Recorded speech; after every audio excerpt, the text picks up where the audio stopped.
Welcome back to Welsh Miniature Board Gamer. Today we ask, are Reaper Bones really worth it for you? So I've been painting for around 30 years now, and I've been doing role playing for the same amount of time. And I've often heard and considered buying Reaper Bones, but I've never really taken the plunge. The price has always been really attractive, but there's always been something holding me back. So why have I been so hesitant in buying Reaper Bones miniatures in the past? Well, really there's 4 reasons that I've never taken the plunge.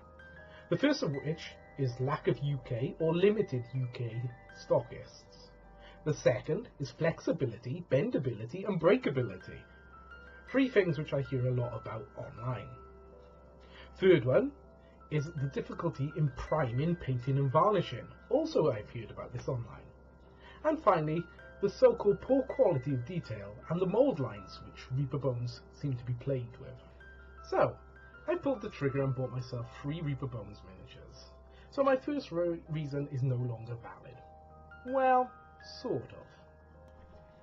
Reaper Bones don't really seem to sell from an actual store. It's more from an online business. So if I go to my local gaming store, I can't find any Reaper Bones there. And I find that a bit of a problem, because WizKids, I'm going to try and say it, Knowles' range, are all out ready for me to pick from. And I think this is a bit of a problem that Reaper do have. Yes, I can go to a UK stockist online and buy the miniatures.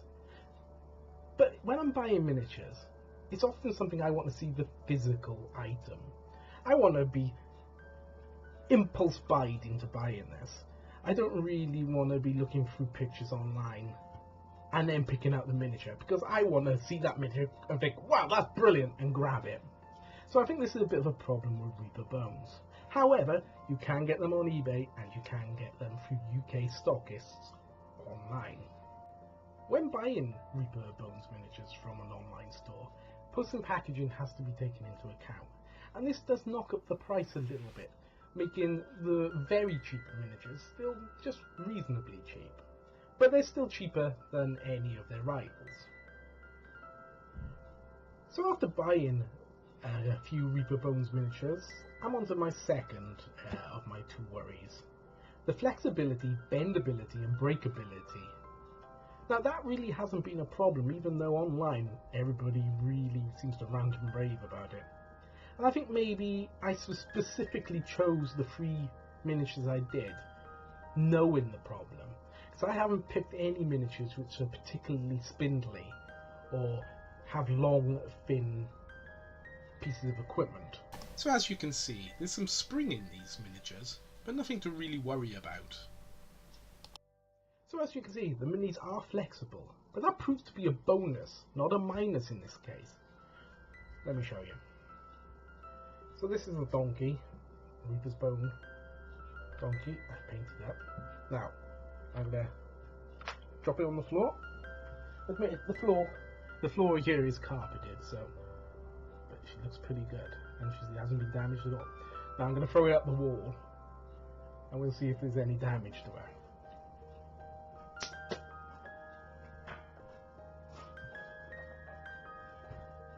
There we are. I hope you hear the smack as it hit the wall. But even after throwing it at the wall, she remains undamaged. And that's all down to how bendy and flexible she is. I have no doubts if she was a Games Workshop miniature made of hard plastic, it would have shattered and we would have arms and legs everywhere. So the flexibility, which I thought was going to be a con, is actually a pro for the Reaper Bones miniatures. So when looking at Reaper Bones online, you'll see a lot of discussions, mainly about the bendiness of the elves and their floppy weapons, which sounds a bit wrong. But after which, it's paint and how badly paint and varnish seems to go on them, and people are having a great deal of difficulties covering the miniatures. Well, as you'll see in a minute when we go down to the desk, I didn't really have a problem with any of that. So when it comes to painting these miniatures, I suggest you wash them in warm soapy water first. I skipped that step because I got very impatient, but you shouldn't. You should wash them in warm soapy water to get rid of any release agent. And then I started I did a base coat all over the models with acrylic paint. I didn't use any spray cans. And then I painted them with my usual paints, my Army Painter, Vallejo and Games Workshop Citadel paint. And as you can see, it covers them fine. So when I finally finished painting the miniatures, I gave them a protective coat of Army Painter brush-on varnish, or their matte varnish, so they're nicely protected. And look, even when you bend their arm, there's no flaking or breaking. And as you can see here, my poor little donkey, which I threw at the wall, survived without any scuffs, scratches or breakage. So really, there is no reason to be scared of painting these miniatures, and you don't need to buy any specialist paints. Just don't use primers and don't use spray cans. Poor detail and bad mold lines. I can only comment on the miniatures that I had in front of me, and 30 years of buying miniatures and painting miniatures.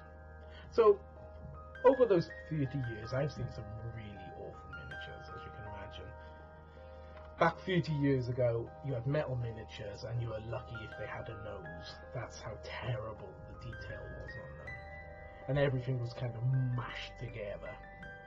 So maybe my expectations are quite low. However, the Reaper Bones miniatures keep detail quite well. Yes, they are a little bit soft, with not very many sharp edges on them. But still, they keep a nice amount of detail, and especially for the price.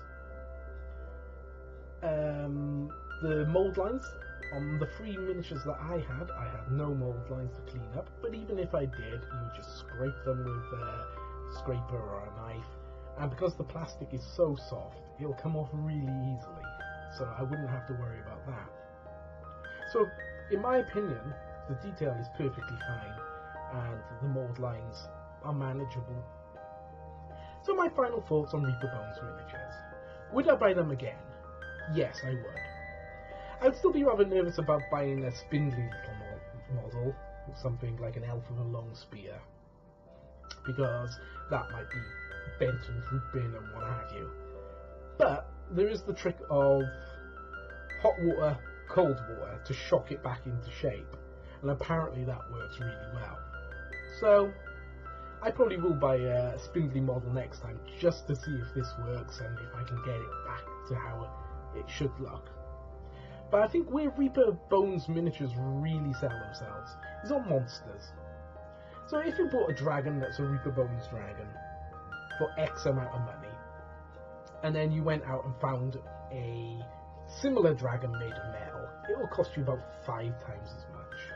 So personally, I would much rather have 5 Reaper Bones dragons of slightly lesser quality than one really nice quality dragon made of metal by another company. So yeah, I'm really pleased with these miniatures, and I look forward to painting some more in the future. So this has been a review of Reaper Bones miniatures by me, Welsh Miniature Board Gamer. If you like, please press the like button, and if you want to leave a comment, please do below. And please, if you really like my videos, subscribe. Thank you very much, and see you soon. Bye.